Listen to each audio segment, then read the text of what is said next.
របៀបធ្វើមាន់ស្ពៃខ្មៅឬក៏មាន់ស្ពៃខៀវឬក៏អ្នកខ្លះទៀតក៏ហៅថាមាន់ត្រជាក់ផងដែរហើយមុខម្ហូបមួយមុខនេះគឺថាញ៉ាំនៅពេលដែលមាន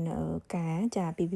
គឺតែងតែមានម្ហូបមុខនេះផងដែរហើយមុខម្ហូបនេះឲ្យញ៉ាំអត់ទ្រាំសោះបងប្អូនអើយញ៉ាំឆ្ងាញ់ខ្លាំងមែនតើចាបានជាក់ទៀតមកគឺថាអូយម៉ាក់អែហ្មងចាហើយវិធីធ្វើគឺងាយស្រួលមែនតើហើយរីឯគ្រឿងផ្សំវិញគឺថាមិនសូវជាមានច្រើនអីប្រហែលទេចាគ្រឿងផ្សំមានដូចជាស្ពៃខ្មៅសាច់មាន់ខ្ទឹមសខ្ទឹមបំពងចាចំពោះមាន់គឺខ្ញុំចូលជាមួយនឹងភ្លៅមាន់ចំពោះភ្លៅមាន់ផងដែរគឺវាមានលីជាតិខ្លាញ់ចឹងធ្វើឲ្យរសជាតិក៏រហូតតែឆ្ងាញ់មុននឹងខ្ញុំយកស្ពៃហ្នឹងចាទៅចិតវាយកតែធៀងទេហើយ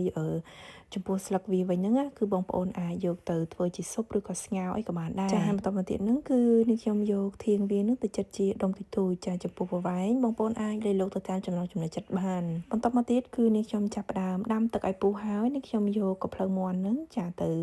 ចំអិនឲ្យបានឆ្អិនល្អសិនពេលដែលបងប្អូនចាចំអិនមាន់ហ្នឹងកុំភ្លេចបន្ថែមជាមួយនឹងអំបិលបន្តិចហើយនឹងគល់ស្លឹកខ្ទឹមចាគឺធ្វើឲ្យមាន់របស់បងប្អូនហើយតែមានរសជាតិឈ្ងុយឆ្ងាញ់បន្ទាប់ពីសាច់មាន់របស់យើងបានឆ្អិនល្អហើយចាំបងប្អូនស្រង់ទុកមួយឡែកសិនហើយទឹកស៊ុបដដែលហ្នឹងចានេះខ្ញុំបន្ថែមជាមួយនឹងប្រេងល្ងនឹងជាមួយមួយស្លាបព្រាបាយហើយបន្តមកទៀតគឺនេះខ្ញុំយកស្ពៃខៀវដែលយើងបានកាត់ដើម្បីមិញហ្នឹងចាយកទៅស្រុះតែមួយផ្លែទេចាចំនួនផែ1មីនិតអីប៉ុណ្ណឹងគឺសមល្មមហើយចាបន្ទាប់ពីស្ពៃនឹងបានឆ្អិនល្អហើយហ្នឹងបងប្អូនត្រូវតែត្រៀមទឹកត្រជាក់មួយ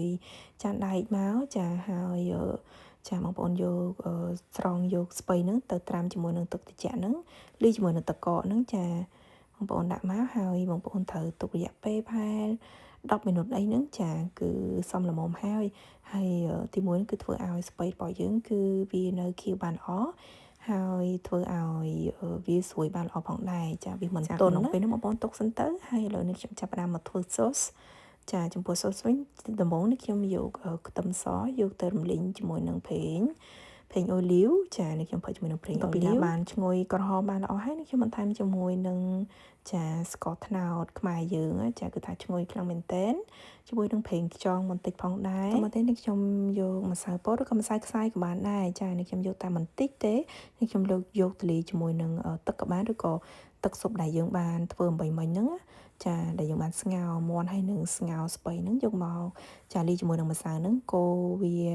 ឲ្យបានម៉ត់សិនទៅចាហើយនេះខ្ញុំយកមកឆាជាមួយនឹងសូសហ្នឹងចានេះខ្ញុំចាក់ផ្ដាកូរបដាចានេះខ្ញុំបន្ថែមជាមួយនឹងទឹកស៊ុបម្ដងតិចចាហើយបងប្អូនអាចបន្ថែមជាមួយនឹងចាជាពិសេសនោះគឺប្រេងល្ងហើយនឹងប្រេងហើយបន្តែជាបងប្អូនមកចូលចិត្តប្រេងម្ទេសទេបងប្អូនមិនចាំបាច់ដាក់ក៏មិនថ្មីដែរចា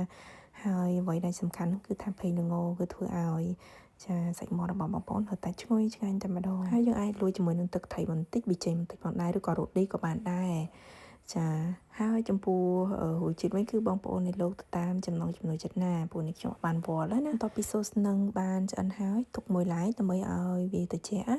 ឥឡូវនេះខ្ញុំចាប់ផ្ដើមយកសាច់មាន់យកមកប៉ាឡេសជាដុំទូចៗឬក៏បងប្អូនអាចហាន់ជាដុំក៏បានដែរមិនជាអ្វីទេបន្ទាប់ពីប៉ាឡេសសាច់មាន់នឹងរួចរាល់ហើយសូសរបស់យើងក៏ចាប់ផ្ដើមចារៀងត្រជាក់ដែរបងប្អូនអាច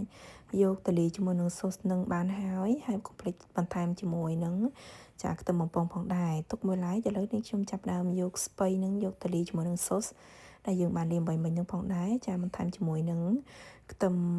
បំពងចំពោះស្ពៃវិញបងប្អូនត្រូវចាសិតទឹកនឹងឲ្យរៀងស្រស់បានល្អសិនណាទើបយើងយកទៅប្រឡាក់ជាមួយនឹងសូសហើយបន្ទាប់មកទៀតនេះខ្ញុំយកចានកន្លងមួយនេះខ្ញុំដាក់សាច់មាន់នឹងចូល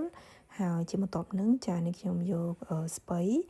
ដាក់ពីលើទៀតហើយសង្កត់ឲ្យណែនណាបងប្អូនហើយទុកនៅក្នុងទូទឹកកកសិនទៅបើសិនជាបងប្អូនអត់ចង់ញ៉ាំភ្លាមទេបងប្អូនទុកក្នុងទឹកកកទូ